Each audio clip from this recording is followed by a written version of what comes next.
Hello again, YouTube. This is a video of my finished knife. Get my creaky chair scooted up here. Start off by showing how I have that in the slideshow. Let me get down here to make sure. I attempted this before and everything was off camera. Just an amateur. These are 38 special shells, and I drilled out the primer, and what I do is I lock them in these. Gets up here. This is for your flaring your copper tubing. I used a 3/8 hole. You have a lot of various sizes there. Of course, you could use different cartridges. Get down here so we can see that. It's hard to tell on the monitor, just a little camera. I'm thinking about installing a mirror on the back of the tripod. It's an idea if anybody thought of that. Get a little cheap Nikon camera. Put a mirror back there so I can look up in the mirror and make sure I'm still on the screen. But bear with me. We'll get this done yet. This is the third take. It's going out whether anybody wants it or not. Anyway, what I did was make these so they go past the metal. At least one of them for strength. Then the next one is shorter. And I didn't really countersink them. I hammered them in there, used a little block of wood. This is number 9 copper wire, solid strand. And what I did was, the old one, it didn't have the nice little thumb rest. It's really crudely made. It's supposed to be a throwing knife. I've thrown it at a target. It would take a knack to learn it, but I was told it was a throwing knife. And I swear it was made on a pedal grinder. I've used this and let it get rusted, and there was big, deep gouges in here, like you'd be on the pedal grinder and you kept hitting it. This was really old when I got it. I should have left it alone, just put it up. But I used it for a utility tool around the yard, gardening, metal detecting. I improved that, improved this. Like say you were chopping veggies, you're going to hit something. Kind of like a chef's knife, always has that bigger handle. I wanted to improve that, better finger stop. And if I can do this on camera, Really Big Monkey. I think it's Really Big Monkey 1. I'm sure people that search YouTube out there can find him. He had a paracord on his little homemade hatchet, so you could swing it and chop these little sticks up instead of using the full force of your arm all the time. So I'll figure out something to do that. That wasn't too bad this way.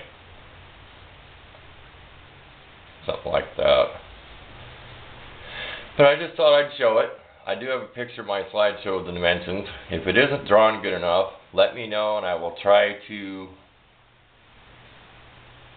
make another slideshow or something. But I think everybody could figure out what measurements I put in there. 14.5 inches long.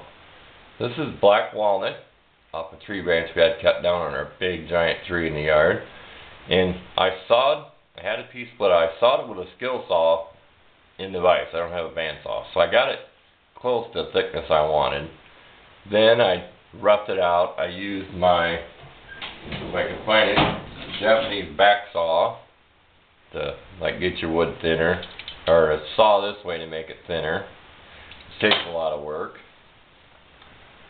Had that roughed out and then ground down. I actually used a stone and a grinder, the actual bench grinder, a real rough stone, to get the wood started to shape. Then I used my 4-inch sander to round off the corners and to go around here and do all this and flatten it out. It took a while of sanding, but it isn't too bad. It's just cheap 4-inch sander. You go up this way and get your curve to it. It doesn't take a lot of work. It's worth it. In here, when I use my flapper disc, 4.5-inch grade, you get 3 in a pack. You can get like 3 different grinder flapper discs, a flappy sander disc. This is burnished black. So I hope that sealed that. Walnut has like an oil in it. It's really stinky wood. I burned it up in the wood stove. But I think that'll seal that pretty good. And all this is lip balm. You can use that or wax, Carmax. You can use anything. I didn't want to use anything like varnish or anything. I just wanted something natural to rub in the wood. Because especially walnut, it is oily wood. It's not, I don't think it's going to really rot out unless you got it really wet. But I did improve it. compared to the two. I think I did. The way this is made, where that curves, the thickness of the blade, because I'm sure this was sharpened 100 times. So it is a little bit wider. This is a nice old knife. It's a shame it's just so abused. Put USA on it, my little metal stamps. Probably made in the USA. But I do like this idea. I like to see people try this idea. I put these in here. You could get all different calibers. What I did, start out with a small bit, get the primer out of there first. The primer will spin up and get stuck on your drill bit, which that's nice, it comes out of there. Then just go bigger and bigger. I didn't want to get rid of the writing. Big enough for what cord you want to put in. I'm sure there's other calibers out there where the primer would be bigger. I actually might make something with some shotgun shells stuck in it to stick through the wood for something to do. And 22 shell casings. I've thought about doing that with a pin inside of them. And I know how to disarm them so there isn't the firing pin. You get that little notch when you fire a 22, but I won't show anybody how to do that. I know how to disarm that primer so you don't have the marks in it. I'm going to make something using those also. But I don't want to make this video too long. Just thought I'd show it. Anybody has any questions, I can answer them. I just wanted to show what it looked like. And I'd like to thank Crash Blade Knives and J-Dog, I hope I got those names right, for all the knives they make. It gave me enough inspiration watching them this winter that I want to make some of my own stuff. I'm not good at tempering metal. This was just, in the slideshow, this was just heated red hot over my barbecue burner, quenched in water. I know people probably say that ain't going to work, but it's just going to be for utility use.